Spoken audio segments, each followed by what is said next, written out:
설교 제목 같이 한번 보실까요? 땅끝까지 끝날까지. 네. 자, 우리는 말씀으로 돌아가서 말씀으로 살아감으로 새 부대가 되는 그런 교회를 올 한 해 힘있게 출발하고 있습니다. 네, 말씀과 기도의 순풍이 지금 우리에게 불어올 때, 순풍이 불 때는 여러분 걱정할 필요 없어요. 돛을 올려서 바람 부는 쪽으로 여러분 가기만 하면 돼요. 그게 성령의 바람을 타는 삶입니다. 역방향으로 가면 여러분 힘들 뿐이에요. 그래서 고도를 높이 잡고 비상하는 독수리는 기류를 타는 법을 안다고 했죠. 성도들이 내 힘들여서 아무리 안간힘을 써도 성령의 바람을 타지 못하면 힘들 뿐이에요. 그러나 여러분, 우리가 믿음의 나래를 딱 펼칠 때 성령의 바람까지 여러분 분다면 걱정할 일 없어요. 여러분, 그 기류가 우리를 더 높이 더 멀리 움직이게 할 것입니다. 저는 우리 성도들이 바로 성령의 바람을 타는 인생이 되시기를 축복합니다. 네, 성령의 리듬에 맞춰서 춤추는 법을 배우시기를 축복합니다. 그게 우리가 누릴 수 있는 참 자유인 줄 믿습니다.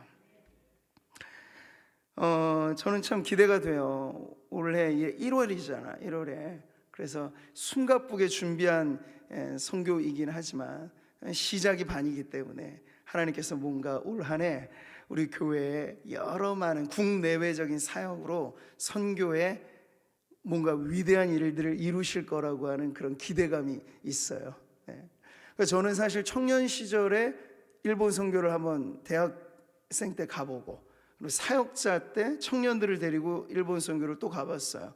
그래서 일본 땅을 향한 마음이 제 안에도 있는데, 중고등부 아이들이 지금 그 선교지를 밟는다는 건 아주 앞서가는 거예요.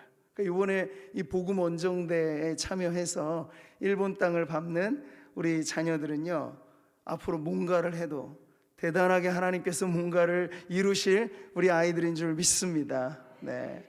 여기서 인물들이 나야 돼요. 선교지를 밟고 선교지를 가슴에 품고 기도하는 성도들 안에서 일이 일어나지 않으면 여러분 어디서 일이 일어나겠습니까? 그런 기대감을 여러분 가지시고, 우리가 자녀들만 보내는 게 아니고 이 자녀들에게 딸려있는 가족들이 있죠. 그리고 우리는 넓은 의미에서 보면 우리 교회의 자식들이잖아요.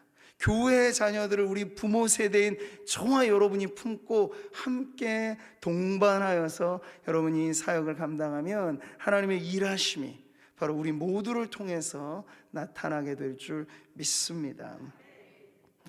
일본이라고 하는 땅, 여러분 참 우리보다도 일찍 복음이 전래됐어요. 그러니까 선교의 역사는 150년을 이어가고 있습니다. 우리나라가 이제 몇 년 있으면 언더우드 선교사 기점으로 하면 개신교 선교의 140주년을 앞두고 있는데, 일본은 그거보다 훨씬 빠르게 복음이 전해졌어요. 그럼에도 불구하고 지금까지도 일본은 복음화율이 0.4% 미만입니다. 완전 미전도 나라인 것이에요.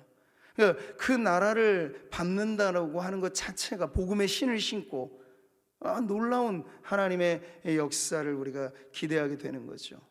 여러분, 다 큰 어떤 그 어른들만 이 월드컵 경기가 있는 게 아니고 유소년 월드컵 있는 거 아시죠? 그러니까 저는 생각하기를 우리 아이들이 지금 하나님 나라의 국가대표로 우리 교회를 대표해서 지금 선교 현장에 가고 있으니 얼마나 이것이 귀한 일이겠습니까? 우리가 직접 가지 않아도 우리 자녀들을 앞세워 보내면서 하나님이 행하실 일들을 우리가 바라볼 때 열심히 응원하고, 그 응원이 뭡니까? 성도들의 기도이지요. 네, 기도뿐만 아닐 것입니다. 이번에 우리 사역은 주로는 일본에 있는 홈리스 노숙인들에게 떡과 복음을 함께 나누는 사역을 할 텐데, 제가 들어보니까 노숙인들에게 한 끼 일용할 양식으로 물론 풍성하게 차려서 주는 건 아니겠죠. 우리나라 돈으로 장로님 3,000원이죠, 한 끼 양식이. 그래서 교회 학교 교사들은 벌써부터 그 한 끼를 기준으로 해서 작정해서 그 사역의 비용들을 함께 지금 준비하고 있다고 해요. 우리 오늘 예배하고 기도하면서 정말 성령의 감동이 있으신 성도님들이라면 아이들이 지금 자비량으로 자기에게 필요한 모든 비용은 다 지불하고 있어요. 근데 사역에 필요한 비용들은 우리가 기도하면서 지금 주일날에도 많이 지금 채워지고 있는데, 그런 부분에 있어서 모자람 없이 그들에게 넉넉하게 주님의 사랑을 전하고 올 수 있도록 성령의 감동에 여러분의 마음도 열리고 여러분의 주머니도 열려서 하나님의 행하시는 이 일에 내가 가지 못하지만 자녀들 대신간이 그들에게 우리가 이 사역을 함께 나누면서 잘 다녀오렴 할 수만 있다면, 우리도 주님께서 우리를 통하여 귀한 역사를 이루시는 줄 믿습니다. 여러분, 복음에는 생명력이 있어요. 그래서 그 생명이 있는 곳에는 움직임이 있죠. 네, 그래서 하나님은 복음으로 변화된 인생을 가만히 내버려 두지 않습니다. 그러니까 여러분이 복음으로 변화된다라고 하는 것은 이제 내가 이 복음을 어떠한 모양으로든 어떠한 방법으로든 전하고 나누는 삶을 살아가게 된다 하는 것을 뜻합니다. 교회도 마찬가지죠, 여러분. 교회 안에 복음이 고동치면 그 교회를 하나님 가만히 내버려 두지 않으세요. 그 교회가 뿌리내리고 있는 지역을 반드시 하나님께서 살려내는 일에 어느 교회를 쓰시겠습니까? 복음이 역사하는 교회입니다. 할렐루야. 그 근거리권에서. 그래서 주님이 말씀하신 것처럼 예루살렘, 온 유대, 사마리아 땅끝은 동심원적인 확장을 의미하는 거예요. 우리 구미의 교회가 우리가 뿌리내리고 있으면 이 근방이 우리의 예루살렘, 근방이 유대, 사마리아 땅끝을 향하여 나아가는 그러한 확장의 역사들이 일어나게 될 줄 믿습니다. 지역적인 의미만이 아니겠죠. 오늘 제가 사랑부 교사들과 함께 우리 지역에 있는 장애인 특수학교 해당 학교에 가서 졸업식 축하도 하고 제가 격려도 해주고 왔습니다. 근데 그런 것들을 보면서 우리가 교회가 복음, 주님의 이름으로 복음의 사역을 감당한다고 하면 그 영향력을 나타낼 수 있는 자리는 한없이 펼쳐져 있어요. 우리가 하고자 한다면, 여러분 제가 전에도 한번 들려드렸죠. 건초더미 기도회에서 몇몇 5명이 안 되는 그 청년들이 기도할 때 미국의 선교 역사상 놀라운 학생 자원 운동이라고 하는 엄청난 선교의 역사가 일어났습니다. 그들이 외쳤던 구호가 이거예요. 우리가 하고자 하면 하나님 반드시 이루실 것이다. 그러니까 하나님의 나라를 위해서 여러분 우리가 꿈꾸고 소원하는 것이 있다면 하나님께서 그것을 통하여 놀라운 일들을 이루실 것입니다. 그래서 선교는 전방위적인 사역입니다. 문화적으로, 지역적으로, 시대적으로, 세대적으로, 전방위적으로 하나님의 나라가 우리 안에서 엄청나게 역사하고 확장되어지는 그 일을 오늘도 우리가 말씀 속에 다시 한번 발견하고 기도를 통해서 그 일들을 이루어가는 저와 여러분 되시기를 축복합니다. 얼마 전 제가 교육자 수련회로 제주도를 다녀와서 그 기간 중에 우리 제주 선교회 우리 교회가 34년 전에 이도교회를 개척할 때 우리 구미 상모교회가 그 일에 앞장섰죠. 그 교회가 제주도 섬나라 우리 모든 지역으로 말하면 국내 선교회에서 제주도는 가장 복음화율이 낮은 지역이에요. 그래서 제가 이도교회에서 예배하고 오면서 그런 비전이 보이더라고요. 우리 청년들 가만히 내버려 두는 게 아니고 올 여름부터라도 해서 제주 선교회 함께 좀 데리고 가야겠다 해서 이도교회도 있으니까 교회와 함께 협업을 해서 제주 일대를 좀 복음으로 이렇게 누비고 기도하고 하는 그런 사역에 대한 비전이 생기더라고요. 우리 작년부터 고등부에서 낙도 선교를 여름에 갔는데요. 이렇게 이 선교는 그냥 단번에 끝날 일이 아니고 간 곳을 또 가고 또 가고 또 가면서 여러분 한 번은 미약할 수 있어요. 그럼 여러분 떨어지는 낙수가 그 방울방울이 한 방울의 힘은 약해 보이죠. 근데 계속 같은 지점으로 그 물이 떨어지면 어떤 일이 일어납니까? 바위도 뚫어버리는 거야. 그 물방울이. 우리의 선교의 걸음이 이 국내에서도 해외에서도 오고 가는 이런 우리의 모든 발걸음들이 그야말로 선교로 시작된 우리 교회가 선교를 통해서 계속해서 부흥성장하는 그 일이 하나님이 기뻐하시는 우리의 교회의 새로운 역사가 될 줄 믿습니다. 그 일에 우리 모든 성도들을 하나님이 부르고 계시다는 사실을 여러분 오늘 말씀을 통해서 같이 한번 살펴보도록 하겠습니다. 자, 우리가 첫 번째 읽었던 마태복음의 말씀은 너무나 유명하죠. 그러니까 예수님이 승천하시기 전 남긴 마지막 유언 같은 말씀이다 하는 의미에서 이 말씀의 중요도는 지상명령이라는 표현으로도 쓰기도 해요. 반드시 수행해야 할 어명이라, 이런 뜻이죠. 그리고 당시의 제자들, 그것이 신약시대 교회로 오늘 우리까지 이어지게 된 것이죠. 그래서 이 명령은 교회에게 위임된 명령이다 해서 대위임령이라고도 부릅니다. 그러니까 어떻게 이 본문을 부르든지 간에 이 말씀의 중요도는 교회가 아주 깊이 있게 받아내야 할 말씀이라고 하는 것이죠. 그럴 때 여러분, 교회는 하나님이 세우신 존재의 이유와 목적을 따라서 서갈 수 있는 거예요. 자, 예를 들어 여러분, 어느 기업이 있습니다. 기업은 뭐 좋은 일 하라고 세워준 기업도 물론 있겠습니다만, 기업의 제일 중요한 존재 이유는 이윤을 만들어내는 거예요. 좋은 방법으로. 그래서 그 기업에 속해 있는 사원들에게 월급을 많이 주는 게 기업의 가장 첫 번째 존재 이유예요. 기업이 뭐 이런저런 일들을 많이 하는데 오히려 자기 기업의 직원들한테는 월급 제대로 못 준다. 그러면 존재의 목적과 이유를 지금 잘 이루지 못하고 있는 거죠. 자, 또 하나, 비정부 기구라고 말하는 NGO는 기업하고는 다른 존재의 목적이 있어요. 구호단체라든지 자선을 목적으로, 어떤 환경과 인권을 목적으로 세워지는 NGO 단체들이 만약에 있는데, 그 일을 잘하라고 사람들이 모금도 해주고 지원도 해주는데, 만약 그 NGO 단체가 자기 배불리는 일에 그 모든 자원들을 쓴다, 그러면 잘못하고 있는 거죠. 존재 이유와 목적과 역행하고 있는 것입니다. 근데 교회는 어떨까요? 기업하고도 다르고 NGO와 같은 단체하고도 다른 교회만의 고유의 존재 이유와 목적이 있겠죠. 그걸 알아야 우리가 세상의 다른 어떠한 집단과 단체와 다른 신적인 기관으로 이 세상에 존재할 이유가 있는 것인데, 오늘의 말씀이 바로 교회가 존재하는 이유와 목적을 아주 선명하게 가르쳐주는 말씀이에요. 우리 마태복음 본문을 한 번 더 같이 읽겠습니다. 시작.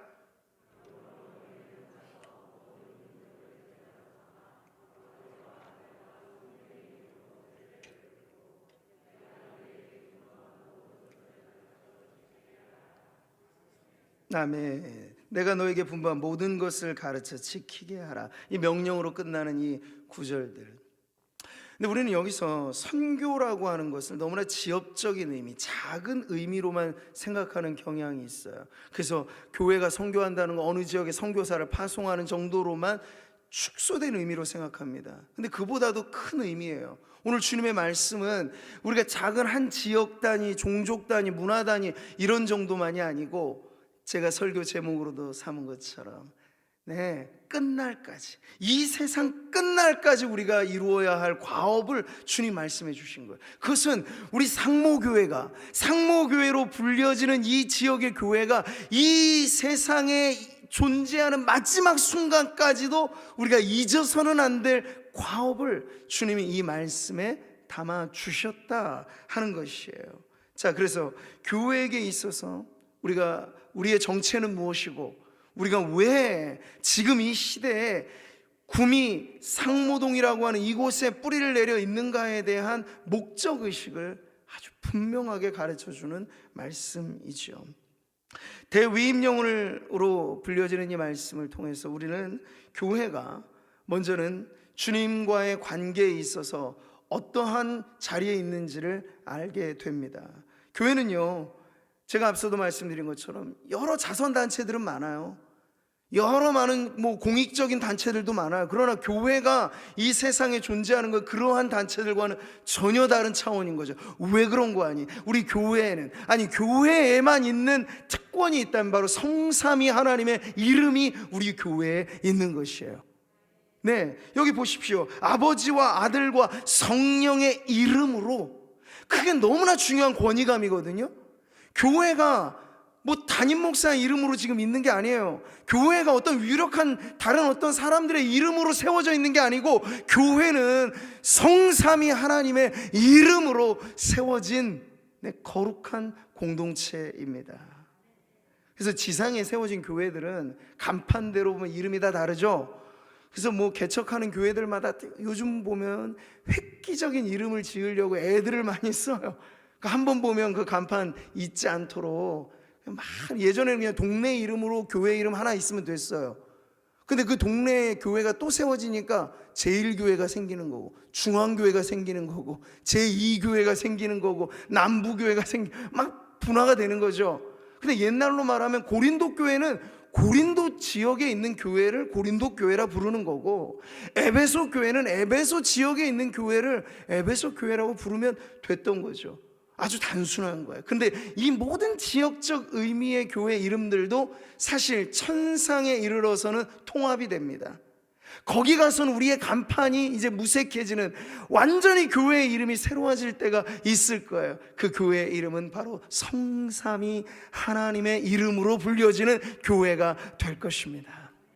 그리고 교회는 그리스도의 것이라, 그래서 교회는 그리스도의 몸이라 불려지고 그리스도는 교회의 머리라 불려지는, 바로 그러한 우주적인 의미에서의 교회는 단 하나의 교회가 존재하는, 우리는 그러한 비전을 바라보면서 이 역사 속에서는 우리 지역에 속한 교회로서 구미 상모교회라고 하는 그 이름을 가지고 나아가지만, 우리는 그 이름 의식보다도 더 높은 성삼위 하나님의 이름 하에 우리 교회가 존재한다 라고 하는 권위감, 그리고 자신감, 확신을 가지고 교회가 교회답게 든든히 서가게 되기를 소원합니다. 자, 교회가 그래서 이러한 정체를 분명하게 드러내려면 오늘 우리에게 맡겨주신 이 위임의 명령이 제자를 삼으라는 거잖아요. 근데 교회가 먼저 제자가 되어야 제자를 삼는 사역을 할 수 있는 거예요. 저는 제가 담임 목사로서 추구하는 선교는 개개인이 옛날식으로 무슨 람보식으로 하는 선교 아닙니다. 한 선교사가 어디 가서 그 지역을 초토화시킬 만큼 왕창 뭔가 일을, 이걸 소위 람보식 사역이라고 하는 거예요. 근데 그렇지 않고 온 교회가 하는 것이 선교입니다.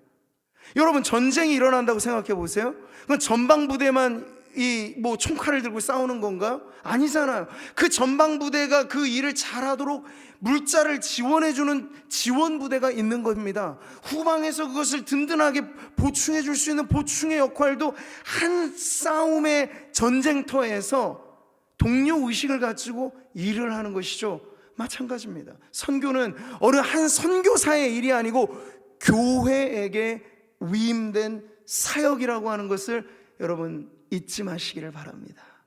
우리가 흔한 말로 보내든지 가든지 양당간에 우리는 피할 수 없는 선교사이다라고 하는 말을 우리는 가슴에 분명히 새겨야 하겠습니다. 네. 그럴 때 교회가 감당하는 이 선교를 제대로 하려면 이 위임의 명령이 먼저 우리 안에 실천이 되어야 하는 거죠. 그래서 우리는 교회가 제자로서 훈련되는 그런 사역, 그리고 교회 안에, 사실 교회의 생명력을 우리는 어디서 봅니까? 한 해 안에도 우리가 절기 때마다 성례를 거행하잖아요. 거기는 학습과 세례가 아주 중요한데, 세례라고 하는 건 말 그대로 완전히 넌 크리스찬이었던 누군가가 예수를 구주로 영접해서 예수 그리스도 안에 죽고 사는, 그래서 오늘도 말씀하신 것처럼 성삼위 하나님의 이름으로 베풀라고 하신 가장 중요한 성례가 세례입니다. 세례받은 성도들의 수가 더하여지는 교회가 되어야 될 줄 믿습니다. 우리가 여기서는 그 일을 못하는데 어디 저 오지에서 할 수 있다, 여기서는 그 일을 잘 못하는데 선교지에서는 잘할 거다, 이거 너무 낭만적인 가설인 거예요. 여기 안에서 우리가 구원받은 백성들이, 세례받는 성도들이 더하여 가는 경험이 축적되고 그 확신이 우리 가운데 분명해지면요, 우리를 어디에 갖다 놓아도, 저 아프리카 오지에 구미 상모교회가 사역을 하더라도 그곳에서 세례받는 아프리카인들이 일어나도록 우리가 역동적인 사역을 감당할 수 있을 겁니다. 여기 안에 있을 때 그것이 필요하다는 거예요. 교회가 먼저 가르쳐 지키게 하라는 거잖아요. 이 위임의 명령은 그냥 무턱대고 가라는 충동이 아니에요. 예전에는 그랬어요. 그냥 어디든지 가자. 근데 가서 뭐를 해요? 제자를 삼고, 가서 교회를 세우고, 가서 주님의 이 성경의 모든 말씀이 우리에게 이루어지는 것처럼 선교지에서도 하나님의 말씀이 법이 되고, 하나님의 말씀이 그 문화를 바꾸고, 하나님의 말씀이 그 나라도 바꾸고, 근데 그 변화의 역사, 가르쳐 지키게 하라는 그 말씀을 이루는 선교를 우리가 감당하려면 먼저 우리가 하나님의 말씀대로 살아가고 하나님의 말씀을 지켜 순종하는 교회가 되어야 할 줄 믿습니다. 이 위임 명령이 이렇게 우리 안에 제자화되고, 우리 안에 말씀이 가르쳐지고, 우리 안에 거룩한 성례로서 세례자가 늘어가는 이런 사역을 감당할 때 하나님이 우리를 어디에 보내시든지 교회는 주님 맡겨주신 이 위대한 사명을 감당하게 될 줄 믿습니다. 그러니까 이번에도 우리가 일본의 아이들을 이렇게 보내잖아요. 우리 아이들이 그냥 혼자 가는 게 아니에요. 지금까지 상모교회 자녀들로 자라갔던 그 영적인 유산을 지금 가지고 가는 거예요. 든든하죠? 성도들의 기도를 짊어지고 가는 거예요. 그러니까 이 아이들의 발걸음만이 아닌 거예요. 우리 상모교회가 가는 거예요. 그 의미들을 우리가 생각해 본다면 짧은 일정 안에서도 하나님께서 아주 임팩트 있게 강렬하게 역사를 하시면 세례받는 그런 구원받는 자가 일어나지 말라는 법은 절대로 없겠죠. 우리는 그것을 꿈꾸고 기도해야 될 줄 믿습니다. 일본 같은 지역은 회심자 한 명 얻기가 너무 어려워요. 그러니까 제가 보기엔 일본의 선교의 역사는 우리보다 긴데 지금 교회가 부흥하지 않는 점에 있어서는 뭔가 아직 생장점이 안 터지는 거예요. 집집마다 신주단지를 모시고 있고 우상이 즐비한 나라 안에 영적인 생장점이 안 터져 있는 거예요. 그러니까 일본 같은 나라에는요, 그냥 물량적인 선교가 중요한 게 아니고 더 깊이 있게 들어가는 영적인 사역이 필요해요. 그 생장점이 터지도록 죄에 대한 고백이 아주 분명하게 일본 교회 성도들 안에도 일어나야 되죠. 우리가 평양 대부흥 사건이 일어날 때 어떤 일이 있었습니까? 교회 안에 있었는데 죄를 죄인 줄 알지 못하고 살아갔던 사람들 안에서부터, 먼저 성도들 안에서부터 회개 역사가 일어난 거예요. 그랬더니 온 교회가 발칵 뒤집어지고, 교회가 뒤집어지니까 어떻게 됩니까? 천만인 구령 운동으로 전도와 선교의 사역이 이어지게 된 거예요. 일본과 같은 지역 안에도 영적인 생장점이 터지도록 회심의 역사가 일어나고, 먼저 교회가 복음으로 발칵 뒤집어지는 그런 은혜로운 역사가 일어나도록 우리 아이들은 현장에서 기도할 테지만 우리는 이곳에서 함께 기도의 짐을 짊어지는 저와 여러분 되시기를 바랍니다. 자, 여러분, 그래서 교회의 가운가도 같아야 될 말씀, 이게 바로 우리에게 들려주신 대위임의 명령이라고 하는 거예요. 여러분, 세계적인 음료 회사로 잘 알려진 코카콜라 잘 아시죠? 이 코카콜라를 자그마치 60년 동안 운영했던 로버트 우드로프라고 하는 경영자가 있습니다. 그는 살아생전에 자신의 삶에 대해 말하기를, 내 몸의 혈관에는 피가 흐르는 게 아니라 코카콜라가 흐르고 있습니다. 이렇게 말할 정도로, 불광불급이란 말이 있잖아요. 미쳐야 미치는 건데 코카콜라에 미친 사람이었어요, 정말. 그러다 보니까 제 몸의 혈관에 코카콜라가 흐른다는 정말 가히 미칠 만큼의 열정을 가지고 일을 하는 이 사람의 비전은 남다를 수밖에 없겠죠. 그의 비전이 뭐냐 물어보면, 내가 살아있는 이 당대, 내 세대, 모든 나라, 모든 사람들이 코카콜라 한 잔을 마시게 하는 것이 내 삶의 존재 목적입니다. 그러니까 60년 동안 이 일을 이루면서 거의 전 세계 단위로는 코카콜라가 안 들어간 나라가 없을 정도로 열정적으로 이 일을 만들어낸 거예요. 근데 제가 재미있는 비교를 보니까요, 코카콜라라고 하는 한 제품의 역사가 꽤나 길어요. 언더우드 선교사님이 제물포항에 발을 내딛었던 선교의 첫 역사가 1885년 4월 5일이에요. 근데 코카콜라가 처음에 출시된 날이 언젠가 봤더니 1886년 5월 8일이에요. 1년 뒤에, 그러니까 지금 130-40년의 긴 역사 동안 이 코카콜라가 한 사람의 열정과 그 비전을 이어서 여기까지 왔다는 거죠. 사실 우리는 알잖아요. 그 콜라 백해무익한 겁니다. 혈관에 코카콜라가 그러면 안 돼요. 사실 이거 매우 위험한 일이죠. 근데 그러한 일을 위해서도 한 사람이 미칠 정도의 열정을 가지고 일하니까 되는 거잖아요. 근데 말하면, 야, 우리의 몸속에 흐르는 피는 예수 그리스도의 보혈입니다. 이러한 마음을 가지고 이 복음에 미쳐서, 바울이 그런 사람이었잖아요. 바울아, 네가 미쳤도다. 복음에 미친 거예요. 그 마음을 가지고 일하게 되면 우리의 당대에도, 그러니까 주님께서 사도행전 1장 8절에 말씀하신 이것이 어디 먼 미래의 일만이 아니었어요. 이미 사도행전 그 당대의 역사 통해서도 그 당시 땅끝이라고 불려졌던 저 스페인까지도 바울이 가슴을 품어내잖아요. 가리라고. 예루살렘, 유다, 사마리아는 그 동시간대에 거의 다 복음으로 점령되어지는 역사였습니다. 그러니까 우리가 너무 아니란 생각을 갖고 있으면 안 돼요. 아, 우리 주님 다시 오실 날은 머나먼 먼 미래겠지, 그렇게 맞추면 안 돼. 우리는 마치 이 복음의 계주에 부름받은 선수로 뛸 때 내가 마지막 내 선수가 되어야지, 내 때에서 내가 결승선을 찍어야지. 근데 이런 어떤 절박한 마음으로 우리 주님 다시 오실 길을, 우리가 마라나타 찬송도 부른 것처럼 그렇게 절실한 열정을 가지고 나아가야 하는 줄 믿습니다. 가슴이 뜨거워지지 않으세요? 뜨거워지셔야 되는데. 자, 여러분, 이 열심이 누구의 열심입니까? 사실 우리 하나님의 열심이잖아요. 예수님 말씀해 주신 이 대위임령은 이미 오래전부터 하나님의 꿈이셨고 하나님이 역사 속에 이루어 오신 일들이었습니다. 여러분, 창세기, 우리가 지금 새벽마다 창세기를 계속 읽고 있잖아요. 너무 지금 좋은 시간들을 보내고 있어요. 그러니까 저도 통독의 묘미가 그냥 혼자 소리내어 읽는 것하고 달라요. 정말 달라요. 성도들이 이구동성에서 성경을 같이 공동체적으로 읽어갈 때 오는 은혜가 엄청나요. 그러니까 이 말씀이 막 입체감 있게 읽는 시간 안에도 제 안에 막 이게 떠오르더라고요.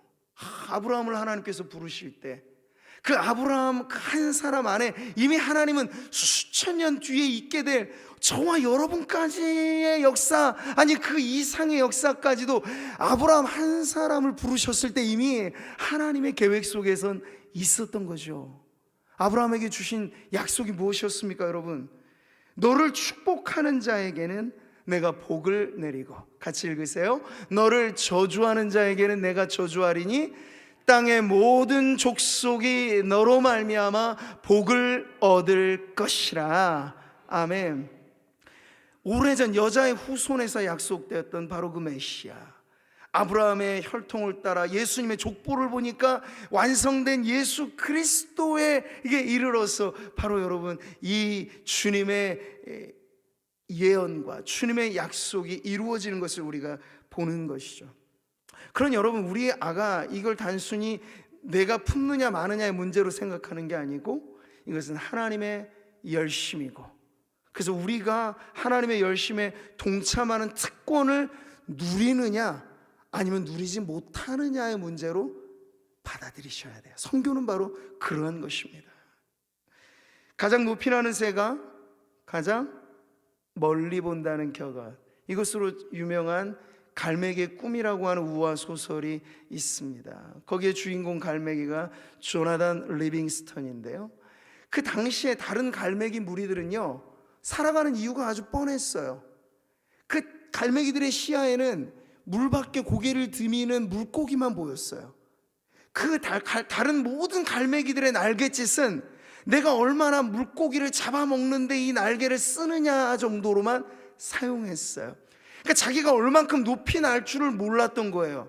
그냥 먹고 사는 문제로만 날갯짓을 하던 그 무리하고 다르게 이 주인공 조나단이라고 하는 이 갈매기는요 나에게 날개가 있는 이유가 단순히 물고기를 사냥하는 데만 쓰라는 게 아니고 이 자유로운 비상 그 자체를 실현하기 위해서 나는 더 높이 날아야 되겠어 해서 남다른 비행법을 연마하고 결국에는 그 비행의 성취를 이루게 되는 한 갈매기 이야기죠. 근데 이 우화 소설은 갈매기를 통해서 인간의 이야기를 전해주는 거예요. 대부분의 많은 사람들의 삶의 방식이 먹고 사는 일에 우리의 정열을 쏟아붓고 누구보다 조금 더 좋은 음식을 먹느냐, 누구보다 조금 더 좋은 곳에 사느냐에 우리의 온 열정을 쏟아부어요. 그러나 하나님을 만난 복음으로 변화된 인생 안에는 인생의 살아가는 존재와 이후의 목적이 좀 달라지겠죠. 하나님이 나에게 삶이라고 하는 기회를 주신 것은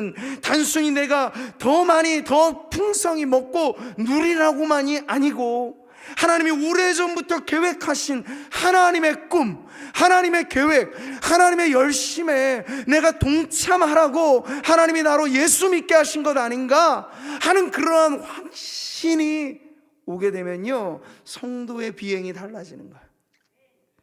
우리의 기도가 바뀌어지는 거예요. 주님이 우리에게 가르쳐 주신 기도가 그야말로 이제 의미 있게 와닿는 거예요. 우리의 기도는 대부분 일용할 양식으로부터 출발하지만 이제 주님의 복음이 우리를 뒤집어 놓으면 우리의 기도의 첫 시작은 언제나 하나님이 되는 거죠. 우리의 관심은 내 나라가 아니고 적은 지역적인 의미에서 내 땅이 아니고 하나님의 나라, 하나님의 그 땅, 약속하신 그 유업의 그 모든 것들이 우리의 주된 기도의 제목이 되는 것입니다. 저는 교회가 교회로서만의 이 존재의 이유와 목적을 오늘 이 대위임령을 통해 잊지 않는다면 우리의 날갯짓도 높이 나는 독수리처럼 그렇게 비상하게 되리라 믿습니다. 요즘에 많은 사람들은 별일 아는 일에도 끝장을 보려고 해요. 그걸 근성이라고 말하면 근성일 수 있겠지만 별일 아닌데 끝장을 낼 필요는 없잖아요. 근데 정말 우리가 별일에는 어떻게 해야 될까요? 아주 중요한 일에는 끝장을 봐야겠죠. 주님이 우리에게 주신 이 명령은 끝을 보아야 될 명령이에요. 왠지 아세요, 여러분? 주님께서 우리에게 이 약속을 주시면서 보장해 주셨잖아요. 너희들이 이 일을 이루는 마지막 끝날까지 내가 너희와 함께 있으리라. 자, 이것이 시간적인 의미의 끝이라면 우리가 함께 읽은 사도행전 1장 8절은 이 끝에 또 다른 의미를 가르쳐 줍니다. 우리 1장 8절 다 같이 읽겠습니다. 시작.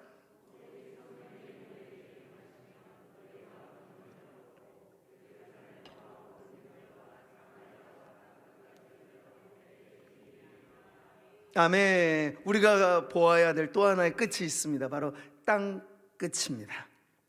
우리는 세상 끝날까지 그리고 땅 끝까지 나아가려고 하는 이 복음의 이 열정을 온 교회가 함께 가지고, 저 혼자라면 이것을 감당하기 쉽겠습니까? 어렵죠. 그래서 교회가 필요한 거예요.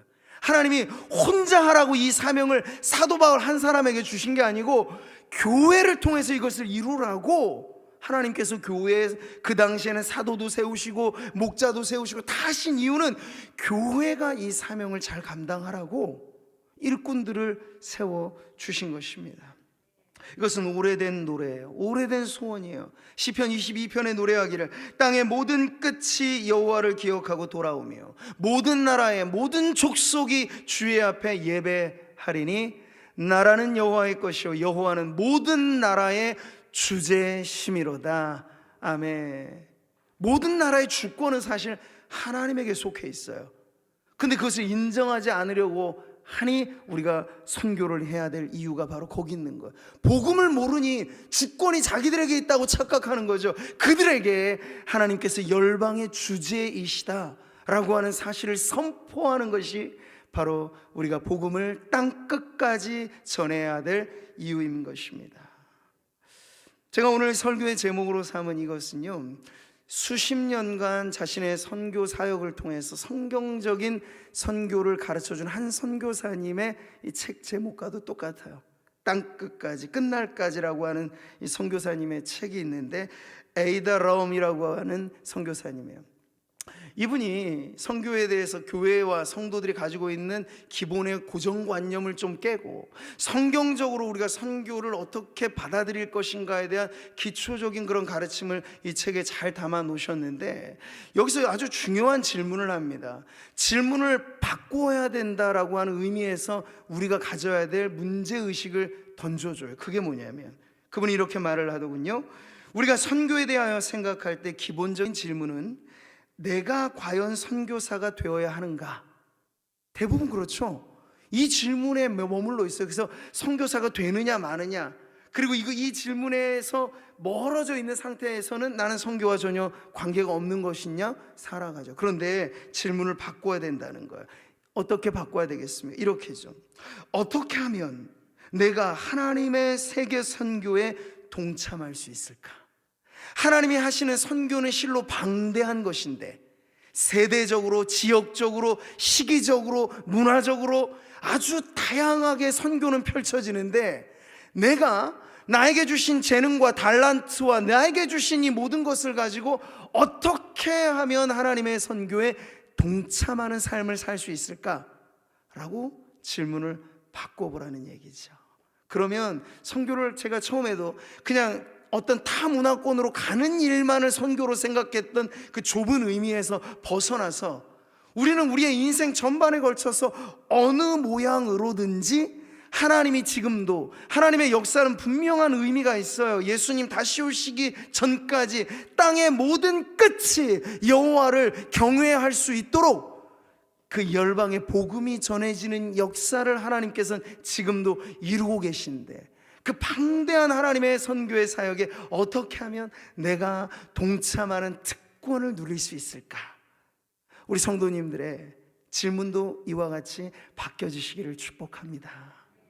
그러면 어느 모양으로든지 내가 하나님의 세계 선교에 동참하는 길이 있구나 라는 게 보여지게 될 거예요. 그러면 우리가 무명한 자 같으나 유명한 자가 되어 살아가는 비결도 바로 거기에 있습니다. 하나님의 나라를 드넓히는 그 선교에 우리가 기도로든 물질로든 우리의 몸으로든 아니면 교육으로든 아니면 어떤 단기의 사역으로든 아니면 중장기의 헌신된 사역으로든, 인생의 젊을 때의 선교이든 아니면 노년일 때의 선교이든 어떠한 때든지 우리가 전방위적으로 하나님의 선교에 동참하는 인생으로 살아가게 될 줄 믿습니다. 우리가 예견하는, 여러분, 이 세상의 끝은 무슨 둠스데이 해서 핵폭탄이 퍼져가지고 온 인류가 멸망하는 어떤 끔찍한 멸망의 마지막 사진들만을 사람들은 생각하죠. 그래서 시한부 종말론자들은 이런 것들을 부추기면서 집도 절도 필요 없다, 우리끼리 모여서 종말을 준비하자, 이렇게 말하죠. 근데 성경이 가르쳐주는 종말과는 그것과는 전혀 달라요. 우리가 그날이 언제일지는 주님이 누구도 모른다고 하셨어요. 그러니까 우리는 몰라요. 그러나 하나 분명하게 우리가 예견할 수 있는 건 하나 있어요. 그건 뭐냐면 땅끝에 이르러, 주님 말씀하셨죠. 이 천국 복음이 모든 민족에게 증언되기 위하여 온 세상에 전파되리니 그제야 끝이 오리라.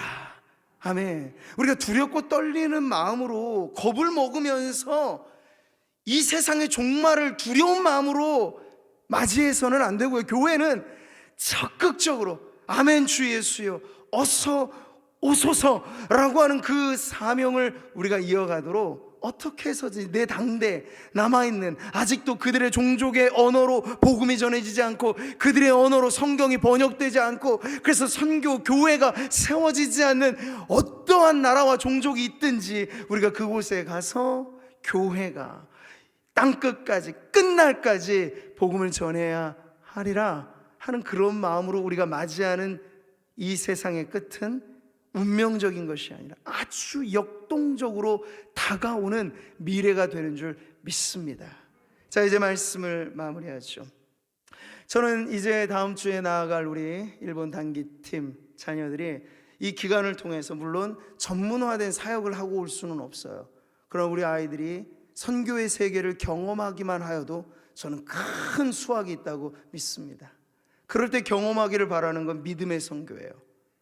중국 내지 선교 CIM이라고 하는 내지 선교회를 개척하고 19세기 선교의 아버지라고 불리는 허드슨 테일러가 주창했던 선교가 바로 페이스 미션이었어요. 믿음 선교.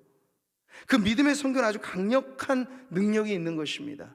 선교의 자원을 이 세상의 것으로 한정하지 않아요. 아시는 분들은 아시겠습니다만 테일러가 선교사로 가기 전에 스스로를 훈련시키는 방법은 사람들에게 뭐 어렵다고 손 벌리는 걸 안 했어요. 할 수 있어도 안 했어요. 그리고 오로지 기도에만 매달렸어요. 내가 부탁해서 얻을 수 있는 거라면 하나님인들 왜 못하실까? 내 순서를 바꾸자. 내가 이곳에서는 편하게 손 내밀어서 얻을 수도 있겠지만 저 오지 선교지로 가면 내가 누구의 힘을 빌어서 이 사역을 하겠는가? 하나님 아니면 내가 누구를 의지하겠는가? 하면서 자신이 선교 훈련을 스스로 받을 때 자그만 동전 한 입도 기도해서 믿음으로 받는 법을 훈련한 거예요. 그랬더니 말이죠, 그 당시에 많은 선교가 중국의 해안가 위주로만 머물러 있었어요. 왜 그런 거 아니? 조달이 용이하거든요, 본국에서. 근데 누구도 내지로 안 들어가는 거죠. 깊은 중국의 내지를 못 뚫고 들어가는 거예요. 근데 허드슨 테일러가 그의 삶의 50년간의 중국 사역을 통해서 일구어낸 이 내지의 선교는 그가 주창한 믿음의 선교에 따라서 자그마치 CIM에 소속된 선교사가 허드슨 테일러가 살아 생전에만 800여 명이 그 중국 드넓은 지역에 205개의 집으로 나누어져서 사역을 펼쳤습니다. 그 결과 12만 5천여 명의 중국인 크리스찬들을 그 내지 선교회의 사역을 통해서 열매로 거두게 되었어요. 근데 그 당대로 끝나지 않죠? 이 중국의 내지 선교회가 OMF라고 하는 선교회로 발전을 하고 지금도 그 정신을 이어받아서 OEC이라고 불려지는 이런 선교단체들도 다 동일하게 믿음의 선교를 그 중요한 정신으로 이어받아요. 그러니까 이분들은요, 안정된 어떤 망에서만 머무르지 않는 거예요. 보통의 사람들은 도전해보지 못하는 저 미개척 지역들을 뚫고 들어가는 거예요. 왜죠? 하나님이 우리와 함께 하신다면, 사람의 도움이 끊어진 그 자리에서도 하나님은 역사하신다. 테일러가 믿었던 그 신앙의 고백은 바로 이런 것이에요. 우리 마지막으로 같이 한번 읽어보죠. 하나님의 방법대로 행하는 하나님의 일은 언제나 하나님께서 채워주십니다. 아멘. 이것입니다, 여러분. 오늘도 우리가 선교를 하되, 오늘도 우리가 교회에 사역을 하되, 오늘도 우리가 우리의 믿음의 삶을 살되, 여러분, 내 방법대로 하면 내 한계에 매여요. 자기라고 우물을 벗어나는 사람 없어요. 그러나 우리가 하나님의 방법대로 믿음의 삶을 살아가려 한다면 삶의 게임판이 바뀌어질 것입니다. 우리는 세상이 정해준 룰에 갇혀 살아갈 사람들이 아니고 게임 체인저가 돼야 돼요. 하나님의 룰을 바꿔서 우리의 삶의 자리가 더 역동적으로 살아가게 되는 우리 모든 성도님들 되시기를 축복합니다. 우리 일본 선교팀에 속한 사랑하는 중고등부 자녀들에게도 바로 이와 같이 하나님의 방법대로 하나님의 역사하시는 그 놀라운 일들을 체험하고 돌아와서 놀라운 하나님의 일들을 간증하게 될 것을 우리가 다시 한번 사모하면서 이 시간 땅끝까지, 끝날까지 외쳐보겠습니다. 시작. 땅끝까지, 끝날까지. 할렐루야. 주님 우리에게 맡겨주신 이 귀한 삶 감당하는 우리 교회가 되도록 이 시간 같이 찬양하고 기도하도록 하겠습니다.